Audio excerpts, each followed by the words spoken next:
Hello everyone, welcome to सार्थक academy. और आज हम पीएनएसटी का, एएनएम का, है ना, यूनिट फर्स्ट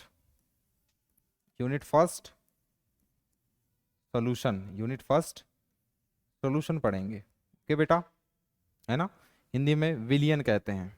बात आई समझ में। चैप्टर के 3 पार्ट हैं। कितने पार्ट हैं? 3 पार्ट। सोल्यूशन को 3 पार्ट में पढ़ेंगे, है ना। फर्स्ट पार्ट में क्या है कि पूरे पूरे कंसंट्रेशन टर्म पढ़ लेंगे, है ना। कंसंट्रेशन टर्म मतलब सांद्रता पद। क्या पढ़ेंगे? सांद्रता पद पढ़ेंगे। ओके, ठीक है, सिलेबस में है बेटा आपके। दूसरे वाले पोर्शन में हम लोग राउल्ट का लॉ पढ़ेंगे। क्या पढ़ेंगे? Raoult law, Raoult's law. ठीक है, राउल्ट्स का लॉ पढ़ेंगे सेकंड पोर्शन में। और थर्ड पोर्शन में हम लोग कॉलीगेटिव प्रॉपर्टी पढ़ेंगे। क्या पढ़ेंगे? कॉलीगेटिव प्रॉपर्टी, है ना। हिंदी में क्या बोलेंगे इसको? अणुसंख्यक गुणधर्म। क्या पढ़ेंगे बेटा? अणुसंख्यक गुणधर्म। ठीक है, मतलब टोटल देखा जाए अगर तो ये चैप्टर जो है 3 पार्ट्स का है। ठीक है ना। कंसंट्रेशन टर्म, राउल्ट्स लॉ और कॉलीगेटिव प्रॉपर्टी। और बीच में कुछ बहुत सारी चीजें आएंगी। वेपर प्रेशर भी पढ़ेंगे यहाँ बीच में। वाष्पदाब भी एक छोटा सा टॉपिक है जो बीच में आएगा, है ना। मैंने मेन बेसिक चैप्टर्स जो हैं वो लिख दिए हैं। बात आई समझ में। सबसे पहली बात तो क्वेश्चन ये है कि सोल्यूशन क्या है ना। सोल्यूशन क्या है? कोई भी सोल्यूशन हो, है ना, कोई भी सोल्यूशन दो चीजों से मिलके बना है। एक तो क्या? सॉल्यूट। और दूसरा क्या बेटा? सॉल्वेंट। ओके, मतलब विलयन में दो चीजें होंगी, एक विलेय और दूसरा क्या? विलायक। ओके बेटा, एक विलेय और दूसरा क्या? विलायक। सॉल्यूशन दो चीजों से मिलकर बना होता है, सॉल्यूट और सॉल्वेंट। सर क्वेश्चन ये है कि हम सोल्यूट और सॉल्वेंट को की पहचान कैसे करेंगे? कैसे पहचान करेंगे कि सोल्यूट कौन है, सॉल्वेंट कौन है? तो बेटा जो लेस अमाउंट में होता है ना, लेस अमाउंट मतलब जिसकी मात्रा कम हो उसको हम क्या बोलते हैं? सॉल्यूट। लेकिन कंपैरिजन करके देखना है ना, सॉल्वेंट के कंपैरिजन में जो लेस अमाउंट में हो, विलायक की तुलना में जो कम मात्रा में हो उसको हम क्या बोलेंगे? विलेय बोलेंगे।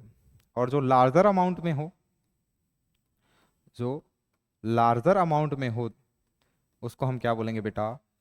सॉल्वेंट बोलेंगे। बातें समझ में आ रही है? ठीक है। और क्या हो सकता है? सॉल्यूशन जो है बेटा, कोई भी सॉल्यूशन जो है वो एक होमोजीनियस मिक्सचर है। क्या है? Homogeneous mixture. कैसा मिक्सचर है? ये क्या चीज है सर? होमोजीनियस मिक्सचर का क्या मतलब होता है? देखो, होमोजीनियस मिक्सचर एक ऐसा मिक्सचर होता है जिसमें अगर आपने सॉल्यूट को सॉल्वेंट में घोल दिया, सॉल्यूट को सॉल्वेंट में डिसॉल्व कर दिया, तो दोनों की प्रॉपर्टी सेम हो जानी चाहिए। दोनों की प्रॉपर्टी सेम हो जाना चाहिए। और अच्छे से बताओ सर। फॉर एग्जाम्पल के लिए आपने एक बर्तन में पानी लिया, उसमें आपने शुगर डाल दी। क्या डाल दी? शुगर डाल दी। तो होमोजीनियस मिक्सचर का मतलब होता है कि ये जो शुगर है ये इस वाटर में पूरी यूनिफॉर्मली डिसॉल्व हो गई है, मतलब हर तरफ घुल चुकी है। कभी ऐसा होता है क्या कि एक गिलास पानी लिए तो सर ऊपर का पानी ज़्यादा मीठा लग रहा है, नीचे का पानी कम मीठा है, या मीठ का पानी सर कम मीठा है, नीचे वाला बिल्कुल भी मीठा? ऐसा नहीं होता। जो शुगर के जो मॉलिक्यूल्स हैं, जो शुगर के पार्टिकल्स हैं, वो वाटर में यूनिफॉर्मली डिसॉल्व हो चुके हैं, एक समान घुल चुके हैं, है ना। उसी चीज को हम क्या बोलते हैं बेटा? Homogeneous mixture. पहली बात। दूसरी बात है कि होमोजीनियस मिक्सचर में आप सॉल्यूट और सॉल्वेंट, क्या? होमोजीनियस मिक्सचर में सॉल्यूट और सॉल्वेंट को आप नेकेड आई से नहीं देख सकते। कोई ऐसा है क्या जिसने ग्लास में वाटर लिया, उसमें शुगर डाल दी, शुगर को डिसॉल्व कर दिया, मतलब पूरा घोल दिया, और उसके बाद में मैं उसे बोलूं कि अब तुझे दिख रहा है क्या? तुझे शुगर दिख रहा है क्या? नहीं दिखेगा। नेकेड आई से आप सॉल्यूट पार्टिकल को नहीं देख सकते, ना ही सॉल्वेंट पार्टिकल को देख सकते हो, ना आप विलय के अणुओं को देख सकते हो, ना आप विलायक के अणुओं को देख सकते हो। ठीक है ना। बहुत अच्छी रेफरेंस बुकों में यह भी लिखा रहता है कि सॉल्यूशन जिसकी प्रॉपर्टी ले ले, सॉल्यूशन जिसकी प्रॉपर्टी ले ले उसको हम सॉल्वेंट कहते हैं। उसको हम क्या कहते हैं? सॉल्वेंट। अगर आप शुगर और वाटर का सॉल्यूशन लोगे तो सॉल्यूशन किसकी प्रॉपर्टी ले लेगा? सॉल्यूट की ले रहा है कि सॉल्वेंट की ले रहा है? शक्कर की प्रॉपर्टी नहीं ले रहा, वो किसकी ले रहा है? सॉल्वेंट, है ना। सॉल्वेंट की प्रॉपर्टी ले लेता है। ठीक है, तो ये है, सब चीजें हैं। ठीक है, अब इसमें हम क्या पढ़ेंगे? सबसे पहले पढ़ेंगे इसमें कंसंट्रेशन टर्म। क्वेश्चन ये है कि कंसंट्रेशन टर्म होती क्या है। क्वेश्चन क्या है कि सर ये कंसंट्रेशन टर्म है क्या, है ना। कंसंट्रेशन टर्म, कंसंट्रेशन टर्म, है ना, सांद्रता पद।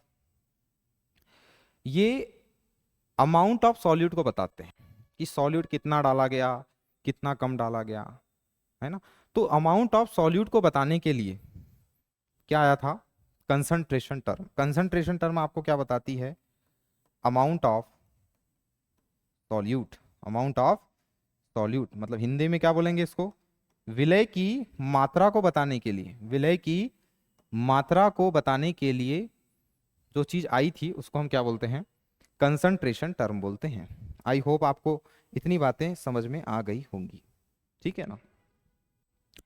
सोल्यूशन कितने टाइप के होते हैं बेटा? सोल्यूशन 3 टाइप्स के हो सकते हैं। सोल्यूशन कितने टाइप्स के हो सकते हैं? सोल्यूशन 3 टाइप्स के हो सकते हैं, है ना। इन योर एनसीईआरटी बुक हमें सिर्फ बाइनरी सोल्यूशन के बारे में पढ़ना पड़ता है। कौन से सोल्यूशन के बारे में? Binary solution. बाइनरी सोल्यूशन क्या होता है सर? है ना, सोल्यूशन के 3 प्रकार है, बाइनरी, एक टर्सरी और एक क्वाटेनरी। क्या क्या बोल रहा हूं मैं? बाइनरी, टर्सरी और क्वाटेनरी, है ना। अब देखो बाइनरी से एक वर्ड निकल के आ रहा है बाई। बाई मतलब क्या होता है बेटा? 2, है ना। पहले लिख देता हूं मैं, क्वाटेनरी। ठीक है ना। द्वितीयक, है ना, हिंदी में क्या बोलेंगे इसको? द्वितीयक। इसको क्या बोलेंगे? तृतीयक। ठीक है, उसको क्या बोलेंगे? चतुर्थक, है ना। तो कहने का तात्पर्य है कि बाइनरी, टर्सरी और क्वाटरनरी है क्या? बाइनरी सॉल्यूशन वो होते हैं जिसमें दो सब्सटेंस हो। दो सब्सटेंस मतलब एक सॉल्यूट दूसरा सॉल्वेंट।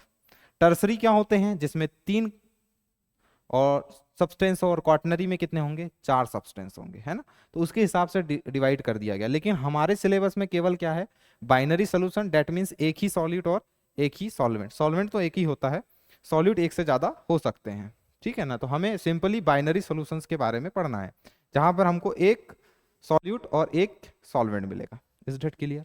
आगे चले, है ना। बीच में मैंने तुमको एक बात बता रहा था ना कि सॉल्यूशन जिसकी फिजिकल स्टेट ले ले उसको हम सॉल्वेंट कहते हैं, है ना। आई होप वो चीज आपको समझ में आ गई होगी कि मैं क्या कहना चाह रहा था। आगे चले, तो अब हम पढ़ेंगे क्या बेटा? Concentration term. क्या पढ़ेंगे? कंसंट्रेशन टर्म, है ना। और अभी आपको मैंने बता दिया कि बाइनरी सोल्यूशन, क्या बताया मैंने आपको कि जो बाइनरी सोल्यूशन है, कौन से सोल्यूशन? ये देखो, ये टाइप है ना, ये टाइप है बाइनरी, टर्सरी और क्वाटरनरी। इसमें हम सिर्फ किसके बारे में पढ़ने वाले हैं? बाइनरी सोल्यूशन के बारे में। तो मैंने आपको क्या बोला? जो अपने बाइनरी सोल्यूशन है, कौन से सोल्यूशन? बाइनरी जो सोल्यूशन है बेटा, उसमें कितनी चीजें हैं? 2 चीजें हैं, एक सॉल्यूट और दूसरा क्या? सॉल्वेंट। एक सॉल्यूट और दूसरा क्या? सॉल्वेंट। और अब आपको पता चल गया है कि सॉल्यूट क्या होता है, सॉल्वेंट क्या होता है ना। जो लार्जर अमाउंट में हो उसको सॉल्वेंट बोलेंगे, जो लेस अमाउंट में हो उसको क्या बोलेंगे? सॉल्यूट बोलेंगे। बात आई समझ में बेटा? तो अब हम पढ़ते हैं बेटा कंसंट्रेशन टर्म, है ना। अब हम क्या पढ़ेंगे? Concentration term. और अभी आपको मैंने बता दिया कि कंसंट्रेशन टर्म हमें किसके बारे में बताती है? कंसंट्रेशन टर्म जो है बेटा, वो सिंपली हमें अमाउंट ऑफ सॉल्यूट के बारे में बताती है कि सॉल्यूट कितना है, कितना कम लिए, ज्यादा लिए। अब ये भी कंसंट्रेशन टर्म भी बेटा परसेंटेज के हिसाब से भी होती है। किसके हिसाब से होती है ना, परसेंटेज के हिसाब से भी होती है, और कुछ आपको पता होगी वॉल्यूम के हिसाब से भी होती है ना, जैसे मोलेरिटी है, ये सब चीजें। तो हम एक एक करके पढ़ते हैं। सबसे पहला जो कंसंट्रेशन टर्म है बेटा, वो है वेट बाय वेट। ये क्या चीज है? या परसेंटेज, है ना। यहाँ पे इसका हिंदी नेम लिख लेते हैं, सांद्रता पद। ठीक है, percentage by wait, percentage by wait, या इसको हम क्या कहते हैं बेटा, weight by wait percentage, weight by wait percentage. ये क्या चीज़ है सर? देखो फॉर्मूला लिखना बहुत सिंपल है ना, इनके फॉर्मूले लिखने बहुत सिंपल है, बस ये याद रखना कि परसेंट है तो ऑब्वियस है 100 आएगा, ऊपर वाला जो है वो डेडिकेटेड है किसको, सॉल्यूट को, और ये जो नीचे वाला है ये है किसके लिए बेटा, सोल्यूशन के लिए। ये किसके लिए है, सोल्यूशन के लिए। और एक बात याद रखना क्वेश्चन बनाते समय है ना, कि सॉल्यूशन जो है बेटा उसमें हमेशा दो ही चीजें हैं, एक तो क्या सॉल्यूट और दूसरा क्या सॉल्वेंट। एक है सॉल्यूट, दूसरा क्या है सॉल्वेंट। बात आई समझ में, एक सॉल्यूट है दूसरा क्या है सॉल्वेंट। ठीक है ना, तो कभी कभी हो सकता है कि आपको सॉल्वेंट दे दे, सॉल्यूट दे दे, है ना, सोल्यूशन ना दिया हो, तो आप इन दोनों को ऐड करके सोल्यूशन फाइंड आउट कर सकते हो। ठीक है ना, ये क्वेश्चन भी कराऊंगा मैं, तो क्वेश्चन में हम लोग देखेंगे। ठीक है ना, हाँ तो देखते इसका फॉर्मूला कैसे लिखेंगे। इसका फॉर्मूला हम लिखेंगे बेटा, ऊपर लिखेंगे वेट ऑफ सॉल्यूट, ऊपर क्या लिखेंगे weight of solute divided by weight of solution, divided by weight of solution, है ना। इसको भी आप ग्राम में ले लीजिए, इसको भी किस में ले लीजिए, ग्राम में ले लीजिए, इंटू 100, इंटू क्या बेटा 100। ठीक है, तो ये फॉर्मूला बन गया किसका, परसेंटेज बाई वेट का, है ना। हिंदी में इसको भारानुपात क्या कहते हैं, भारानुपात प्रतिशत। ठीक है ना, भारानुपात प्रतिशत। तो ये हो गया किसका, है ना। देखो अभी हम कंसंट्रेशन टर्म जितनी भी पढ़ रहे हैं वो सब परसेंटेज के हिसाब वाली पढ़ रहे हैं, किसके हिसाब से, परसेंटेज के हिसाब से पढ़ रहे हैं बेटा। अगली है बेटा वॉल्यूम बाई वॉल्यूम, अगली क्या है वॉल्यूम बाई वॉल्यूम, है ना। या हम लिखते हैं कि परसेंटेज, क्या लिखते हैं हम, percentage by volume, percentage by volume, या आप इसको वॉल्यूम बाई वॉल्यूम परसेंटेज भी कह सकते हो। अब देखो इतना इतना तो हमें पता ही होता है कि सर वेट है तो या तो ग्राम में जाएगा या किलोग्राम में जाएगा। जस्ट लाइक सेम कि अगर वॉल्यूम की बात कर रहे हैं हम, आयतन की बात कर रहे हैं, तो ml में जाएगा या लीटर में जाएगा। ठीक है ना, इसको हम लोग आयतानुपात प्रतिशत भी कहते हैं, है ना। इसको हम क्या कहते हैं, आयतानुपात, आयतानुपात प्रतिशत भी कहते हैं। ठीक है, इसका फॉर्मूला लिखना भी सिंपल है, मैंने आपको बताया ना। ऊपर वाला जो टर्म है, ऊपर जो है वो किसको डेडिकेटेड है, सॉल्यूट को। तो इसका फॉर्मूला कैसे लिखेंगे सर, इसका फॉर्मूला कैसे लिखेंगे बेटा बताओ, इसका फॉर्मूला कैसे लिखेंगे, है ना। इधर देखो इसका फॉर्मूला कैसे लिखेंगे, इसका फॉर्मूला सिंपल है सर, लिख लेंगे हम। देखो इसका फॉर्मूला ऐसा लिखेंगे, ऊपर क्या लिखेंगे बेटा वॉल्यूम ऑफ सॉल्यूट, ऊपर क्या लिखेंगे आप लोग वॉल्यूम ऑफ सॉल्यूट, नीचे क्या लिखेंगे आप volume of solution, volume of solution. और परसेंटेज की में बात की जा रही है तो हम किससे मल्टीप्लाई कर देंगे 100 से, किससे मल्टीप्लाई कर देंगे बेटा। तो आप ये देखो कि हमारे पास दो कंसंट्रेशन टर्म हमारी पढ़कर हो गई, है ना। एक क्या परसेंटेज बाय वेट और दूसरी क्या है परसेंटेज बाय वॉल्यूम। एक थर्ड वाली होती है बेटा, थर्ड नंबर पे जो आएगी वो होगी वेट, थर्ड नंबर पे क्या आएगी weight by volume percentage, weight by volume percentage, है ना, ये थर्ड नंबर पे आएगी। तो इसमें क्या करेंगे बेटा हम लोग, मैंने सेम है ना, ऊपर वाला जो है वो सॉल्यूट के लिए है, नीचे वाले जो है वो किसके लिए सॉल्यूशन के लिए। आप लिख सकते हैं, बेशक लिख सकते हैं आप बेटा, है ना, आप लिख सकते हैं। आप ये लिखेंगे कि सर ऊपर सॉल्यूट है ना। अब सॉल्यूट मतलब विलय और ये क्या विलायक, तो आप हिंदी मीडियम में अगर हैं तो आप ऐसे भी पढ़ सकते हैं इसको कि विलय का द्रव्यमान बटे में विलयन का द्रव्यमान गुणा 100, है ना। और आई होप, मुझे लगता है कि इतना तो आपको बनता ही होगा। ठीक है, वेट ऑफ सॉल्यूट, ऊपर क्या रखेंगे weight of solute divided by volume of solution, volume of solution. देखो वेट है, वेट रख दी हमने, किस में रखेंगे बेटा इसको ग्राम। ठीक है, वॉल्यूम है तो इसको किस में ले लेंगे ml में। ठीक है, और परसेंट की बात है तो हम क्या करेंगे 100 का मल्टीप्लाई कर देंगे, किसका मल्टीप्लाई कर देंगे 100 का। आई होप आपको समझ में आ रहा होगा, है ना बेटा। ये जो वेट बाय वॉल्यूम है इसको सॉल्यूशन का स्ट्रेंथ भी कहते हैं, इसको क्या कहते हैं वेट बाय वॉल्यूम को क्या कहते हैं सॉल्यूशन का स्ट्रेंथ, है ना, मतलब विलयन का सामर्थ्य। ठीक है, हाँ आगे चलें। तो 3 कंसंट्रेशन टर्म हमने पढ़े, पर ये जो तीनों कंसंट्रेशन टर्म हमने पढ़ी ये परसेंटेज के बेस पे थी। किसके बेस पे थी बेटा? परसेंटेज के बेस पे। इसमें एक और बहुत इंपॉर्टेंट बात है कि मान लो कहीं पर ऐसा लिखा है, ऐसा कहीं लिखा है, क्या लिखा है, 10 ग्राम, क्या लिखा है बेटा, 10 gram sugar solution, 10 gram sugar solution, और ब्रैकेट में लिख दिया मैंने वेट बाई वेट परसेंटेज। इस लाइन को ओपन करके लिखते हुए आना चाहिए बेटा, क्योंकि यही लाइन आपको एग्जाम में लिखेगी, है ना। 10 ग्राम शक्कर का विलयन है और भारानुपात प्रतिशत में लिखा गया है। क्या होगा इस लाइन का मतलब, क्या होगा, इस लाइन को ओपन करते आना चाहिए। इस लाइन का सिंपली मतलब है बेटा 10 ग्राम शुगर, है ना, 10 gram sugar in 10 gram sugar in 100 gram, in 100 gram solution, है ना, 10 gram sugar in 100 gram solution. ऐसे ही मान लो तो आपको किसी ने बोल दिया, ऐसी सेम लाइन लिख दी कि 10 ml शुगर सोल्यूशन, क्या लिख दिया यहाँ पर, 10 ml शुगर सोल्यूशन, और ब्रैकेट में वेट बाई वेट परसेंटेज ना देते हुए वॉल्यूम बाई वॉल्यूम परसेंटेज दे दिया। तो आप क्या लिखेंगे, 10 ml sugar, 10 ml sugar in 100 ml solution, 10 ml sugar in 100 ml solution. तो आई होप अगर आपको ये वेट बाई वेट, ये लाइन अगर ओपन करते लिख के आ गई है तो आपको अब वो वेट बाई वेट परसेंट में दे तो आप ओपन करके लिख लेंगे, आपको वो वॉल्यूम बाई वॉल्यूम परसेंटेज में दे तो आप ओपन करके लिख लेंगे, वेट बाई वॉल्यूम में कन्वर्ट करके दे तो भी आप लिख लेंगे। बात आई समझ में? अगर किसी ने तुमसे पूछ लिया कि इतना तो तुम्हारा ये शुगर है, ये क्या बन गया अपना सॉल्यूट, मतलब ये क्या है अपना विलेय है, ये अपना क्या है विलेय है। अब 100 ग्राम सोल्यूशन मतलब ये अपना क्या बन गया, ये क्या है अपना विलियन है। अगर हिंदी में बोले तो ये अपना क्या है विलियन है। अगर किसी ने पूछ लिया कि इसी में हमको सॉल्वेंट बताओ, इसी में हमें सॉल्वेंट बताओ, तो सॉल्वेंट कितना होगा बेटा, सॉल्वेंट मतलब विलायक कितना होगा सर, जब टोटल 100 है, टोटल सोल्यूशन 100 ग्राम का है, 10 ग्राम का सॉल्यूट है, तो 90 ग्राम क्या होगा बेटा, सॉल्वेंट होगा। 90 ग्राम क्या होगा, सॉल्वेंट होगा। ये सब छोटी छोटी बातें आपको आनी चाहिए, क्योंकि क्वेश्चन इतना इजी नहीं आएगा कि वेट दे दे डायरेक्टली वेट, है ना, वो ऐसी लाइंस लिख कर दे देते हैं, ऐसी लाइंस लिख के दे देते हैं, और ये लाइंस को ओपन करते आना चाहिए। तो अगली कंसंट्रेशन टर्म है बेटा मोलेरिटी। क्या है, मोलेरिटी, है ना, बहुत सारी जनता को पता होगा कि मोलेरिटी क्या होता है, ठीक है। तो अगला हम पढ़ेंगे, हम हेडिंग डालते हैं मोलेरिटी।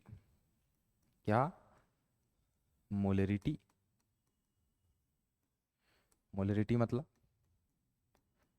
मोलरता, ठीक है, मोलरता। ये परसेंटेज वाली खत्म हो गई बेटा, है ना।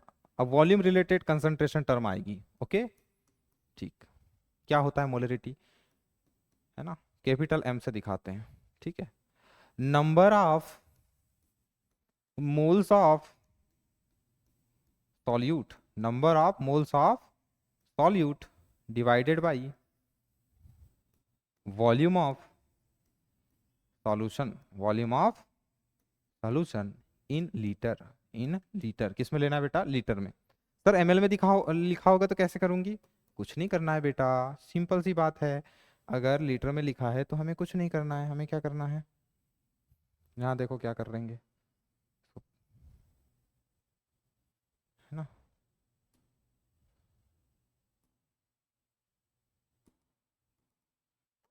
ठीक है। देखो यहाँ देखो, number of moles of solute, है ना, लेकिन अगर आपने volume of solution, volume of solution in ml ले लिया तो आपको 1000 का यहाँ पर डिवाइड करना पड़ेगा, फिर ऊपर चला जाएगा, मतलब ऐसे कर दीजिए, ये हो गया। तो ये वाला फार्मूला तब लगाना जब सोल्यूशन किस में लो, ml में। क्या क्या लिख दिए सर, देखो हिंदी में क्या लिखेंगे इसको, विलय के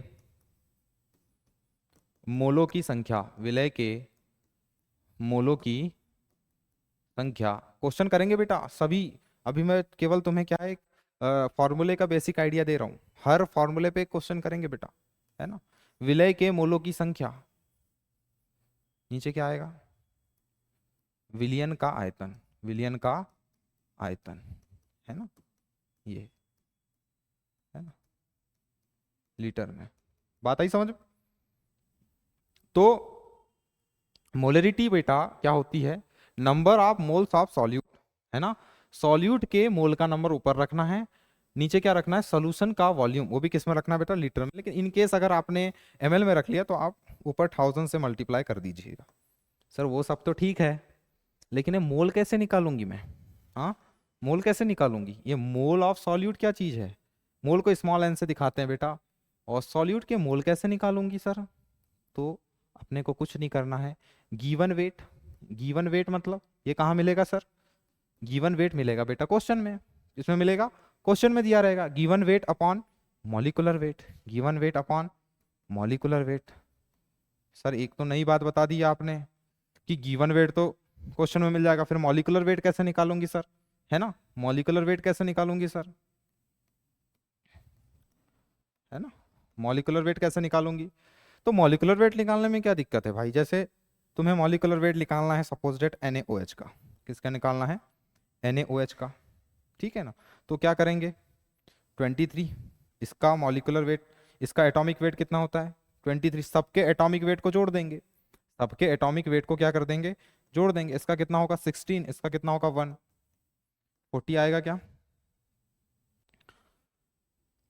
हाँ ठीक, कितना आएगा 40 ग्राम, कितना आएगा बेटा 40, क्या किए हमने, हमने क्या किए, देखो ये एक मॉलिक्यूल है, इसका वेट मॉलिकुलर वेट होगा, तो ये मॉलिक्यूल कितने लोगों से मिलके बना है, 3 एटम से, एक सोडियम, एक ऑक्सीजन और हाइड्रोजन, तो सबके आप क्या ले लो, अब एटम के सबके क्या ले लो, एटॉमिक वेट ले लो, है ना, इसका 23 होता है, इसका 16 होता है, इसका 1 होता है, एटॉमिक नंबर एटॉमिक वेट सब बराबर है इसका, है ना, तीनों को हमने ऐड कर दिया तो 14 ग्राम आया, वो इसका क्या निकल जाएगा, मॉलिकुलर वेट, है ना। और मैं आपको बता दे रहा हूँ, ये भी आपको ज्यादा परेशान नहीं करेगा, ये भी क्वेश्चन में ब्रैकेट में डाल के दे देता है ना, कुछ ऐसे NaOH जैसे सिंपल आ गए तो उनका तो नहीं देगा, लेकिन कुछ मान लो बहुत एक बड़ा सा मॉलिक्यूल आ गया, बड़ा सा मॉलिकुलर वेट वाला कोई चीज अगर आ गई तो वो क्वेश्चन में मेंशन रहता है ना, या फिर अलग अलग एटम का लिख कर दे देते हैं आपको, बस उनको ऐड करके उनका मॉलिकुलर वेट निकालना पड़ता है, ठीक है। यूनिट, यूनिट क्या होगी इसकी,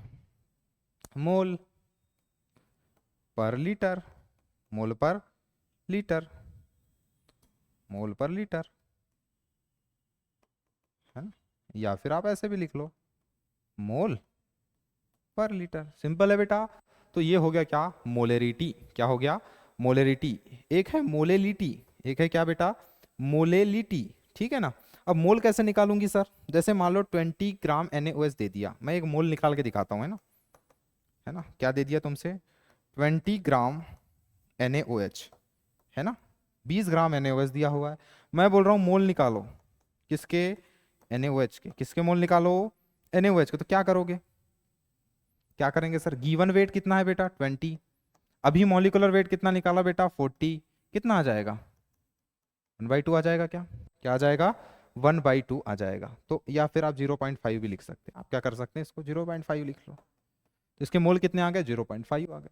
बहुत रॉकेट साइंस है क्या, कोई बहुत बड़ा रॉकेट साइंस नहीं है, कोई बहुत बड़ी चीज नहीं है, कंसंट्रेशन टर्म को समझना और उसके क्वेश्चन लगाना बहुत इजी गोइंग है, ओके। और यहाँ से क्वेश्चन आएगा 100%, एक क्वेश्चन आएगा, ठीक है ना एक कंसंट्रेशन टर्म से जो है आपको क्वेश्चन मिलेगा ही, है ना। मोलालिटी, अगला क्या पढ़ेंगे बेटा, मोलालिटी, है ना, ये तो होगी मोलरिटी, एक है क्या मोलालिटी, है ना, मोललता, मोललता, है ना, मोलालिटी, मोलालिटी क्या होता है, ये होता है, क्या होता है सर, स्मॉल m से दिखाते हैं, नंबर ऑफ मोल्स ऑफ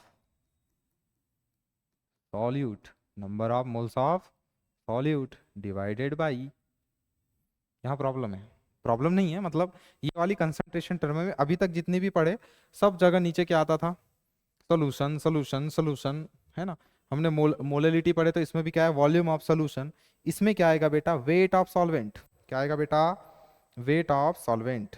यहाँ क्या आ जाएगा, वेट ऑफ सॉल्वेंट। क्या आ जाएगा यहाँ पर, weight of solvent in kilogram, in kilogram. वही सेम बात है कि अगर अगर सर मैंने इसको अगर क्वेश्चन में ग्राम दिया है और मुझे ग्राम से ही बनानी है तो कैसे करूँगी सर, ग्राम से ही बनाना है तो कैसे करेंगे सर।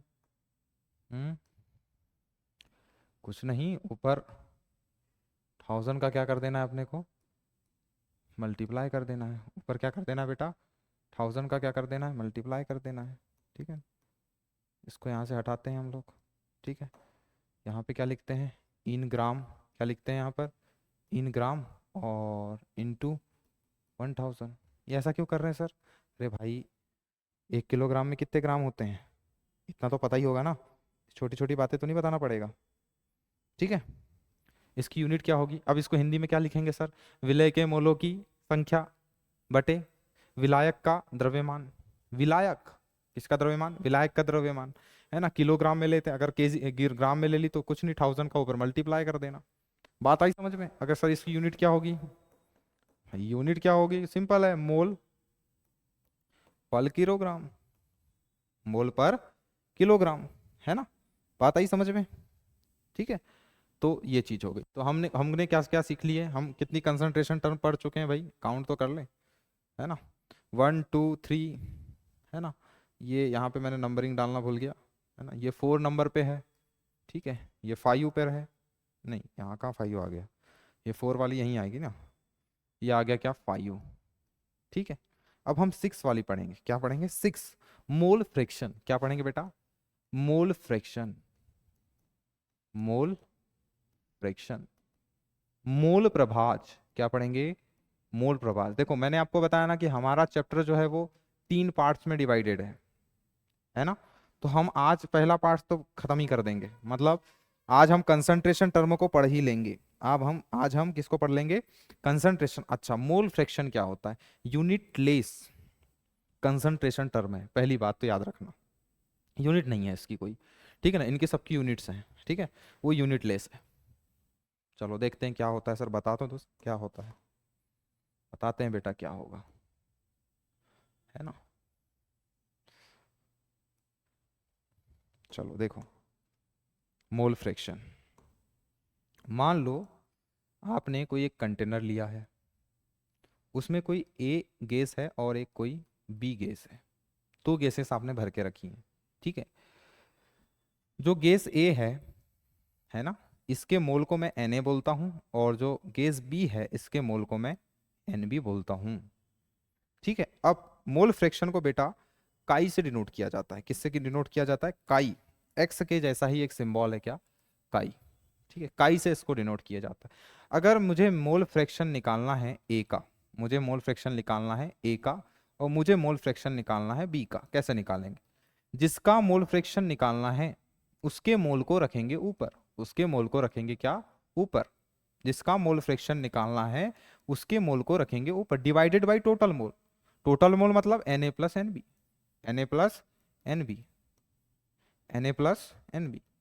सर वो तो ठीक है, अच्छा 3 गैस रहती तो सर काई सी आ जाता, डी और एक चौथी गैस रख ले तो काई डी आ जाता, तो कोई वो नहीं है, ठीक है ना। पर सर मोल कैसे निकालूंगी, अरे बाबा मोल कैसे निकालेगा, मोल अभी तो निकालना सिखाया ना तुझे, मोल अभी तो निकालना सिखाया ना, कहाँ निकालना सिखाया बेटा, कौन सी स्लाइड में दिखाया था कि मोल कैसे, ये है mole, given weight upon molecular weight. ये वाली फॉर्मूला यहाँ पे सबसे ज्यादा लगेगा, है ना। ऐसा नहीं कि मोल इसी से निकाला जाता होगा, मोल निकालने के भी 2 3 सूत्र है, लेकिन सॉल्यूशन चैप्टर में ज्यादातर मोल जो है आप given weight upon molecular wait से ही निकालोगे। बात आई समझ में, ठीक है सर। और बताओ कुछ इसके बारे में। ये बेटा कितने भी मोल फ्रैक्शन हो, उनका सम जो होता है, उनका सम जो होता है वो ऑलवेज 1 के इक्वल आता है। किसके इक्वल आता है, मतलब सारे मोल फ्रैक्शन को अगर आप ऐड कर दोगे, अब ऐसा नहीं कि 2 ही होंगे, हो सकता था कि यहाँ 3 गैसेस होती तो एक काइसी आ जाता। सारे मोल फ्रैक्शन को अगर आप ऐड करोगे तो आपको वो किसके इक्वल दिखाई देंगे बेटा, एनी टाइम आपको वो 1 के इक्वल दिखाई देंगे। ठीक है, तो 6 हो गई, ठीक है ना। ये हमारी क्या थी, पूरी कंसंट्रेशन टर्म, है ना। यहाँ से सोल्यूशन स्टार्ट हुआ था, ठीक है। सोल्यूशन के बारे में मैंने आपको बता दिया कि इसके 3 पार्ट्स में हमने इसको डिवाइड करके रखा है, फिर हम कंसंट्रेशन टर्म पढ़ने चले गए, है ना। ठीक है, तो ये सब चीज़ें हैं। ठीक है, एक और कंसंट्रेशन टर्म है ना। क्या है वो? नॉर्मेलिटी। क्या है वो? नॉर्मेलिटी। एक्चुअल में नॉर्मेलिटी को अच्छे से रेडॉक्स रिएक्शन में पढ़ते हैं, है ना। लेकिन अब हमको तो रेडॉक्स है नहीं सिलेबस में, तो हम यहीं पे पढ़ लेते हैं। हम क्या करते हैं, उसको यहीं पे पढ़ते हैं। ठीक है, नॉर्मेलिटी। नॉर्मेलिटी, नॉर्मलता। नॉर्मेलिटी मतलब नॉर्मलता। ठीक है, इस कैपिटल एन से दिखाते हैं इसको, है ना। क्या होगा ये? Number of moles of solute. Number of moles of solute. अभी तक यही लिखते आए थे। यहाँ मोल्स नहीं आएगा, यहाँ क्या आएगा? यहाँ मोल्स वर्ड नहीं आएगा। तो क्या आएगा सर यहाँ? यहाँ आएगा बेटा ग्राम इक्विवेलेंट। क्या आएगा यहाँ पर? Gram equivalent of solute. समझ में आई बातें, है ना। यहाँ पर क्या आएगा? Gram equivalent of solute. और नीचे में सेम भाई, volume of, volume of solution in litre. वो सब तो ठीक है सर, ग्राम इक्विवेलेंट क्या है? हाँ, ग्राम इक्विवेलेंट ऑफ सॉल्यूट क्या है, ये कैसे निकालूंगी मैं?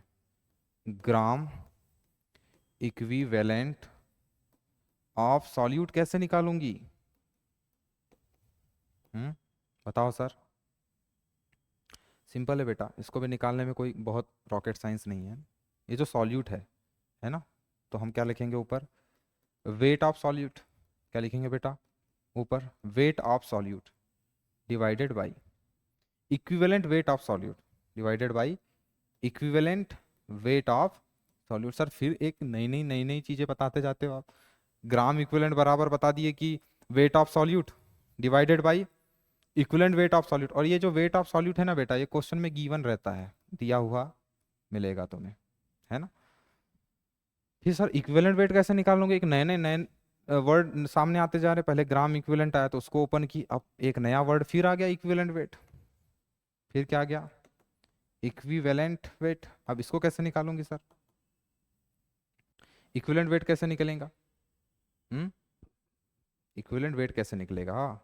इक्विवेलेंट वेट निकलेगा बेटा molecular weight, molecular weight divided by N factor से, डिवाइडेड बाई एन फैक्टर से। ठीक है ना। इक्विवेलेंट वेट को हम कैसे निकालेंगे? Molecular weight upon N factor से। अब फिर एक नई चीज आ गई सर, एकदम नई नई चीजें बताते जा रहे हो आप, है ना। तो किसी को पता है कि कैसे निकालते हैं एन फैक्टर? बेटा एन फैक्टर जो है वो एसिड का भी होता है, वो बेस का भी होता है, और वो सॉल्ट का भी होता है। तो ऊपर में क्या आया बेटा सबसे पहले, है ना, नॉर्मलिटी में क्या आ गया देखो, molecular weight upon N factor को हम कैसे निकालेंगे, है ना। एन फैक्टर बड़े काम की चीज है, इक्विवेलेंट वेट में जो एन फैक्टर आ रहा है वो बहुत ही ज्यादा काम की चीज है।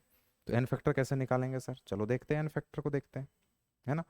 एन फैक्टर देख लेते हैं, जो सिलेबस में है वही चीज बढ़ाएंगे, है ना। एन फैक्टर बेटा जरूरी नहीं एसिड बेस और सॉल्ट का निकाला जाता है, एन फैक्टर रेडॉक्स रिएक्शन में भी निकाला जाता है ना। तो वो जब रेडॉक्स रहता तो हम उसके बारे में चर्चा करते, पर नहीं है तो क्यों करेंगे। एन फैक्टर क्या? N factor. एन फैक्टर बेटा 3 चीजों का निकाला जाता है ना।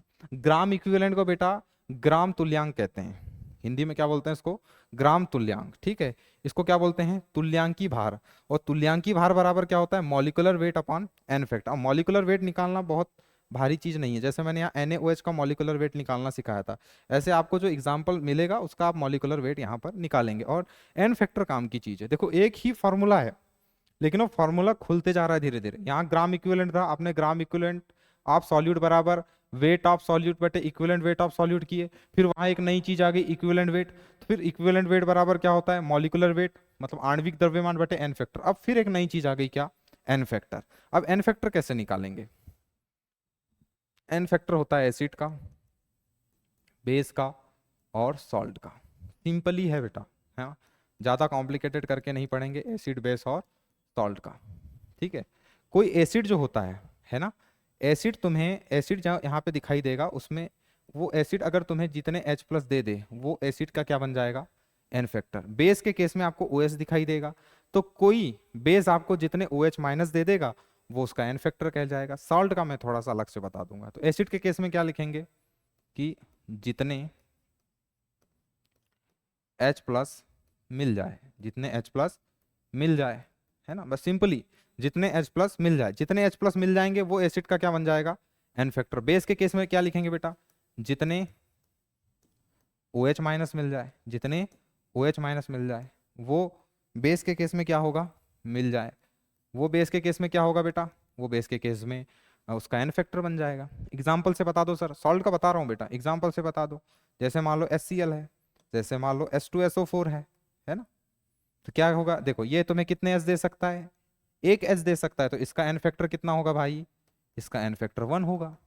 H2SO4 तुम्हें कितने एच प्रोवाइड कर सकता है, 2 कर सकता है, तो इसका एन फैक्टर कितना होगा, इसका एन फैक्टर 2 होगा। इसका एन फैक्टर कितना होगा, 2 होगा। सर एक बेस का भी एग्जांपल लेके बता दो, चलो ले लेते हैं।